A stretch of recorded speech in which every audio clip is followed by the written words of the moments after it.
In this video, you will learn how to lock your Notion page with a password. Open Notion, launch the Notion app on your device or access it through your browser, then log into your Notion account. Choose the page you want to lock, navigate to your workspace and select the page you want to secure with a password. Export the page as a PDF, click on the three dots in the top right corner and choose the export option to save the file as a PDF for backup.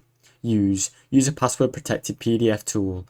Upload or export the PDF to a program or tool that allows you to add a password, then secure it with your chosen code.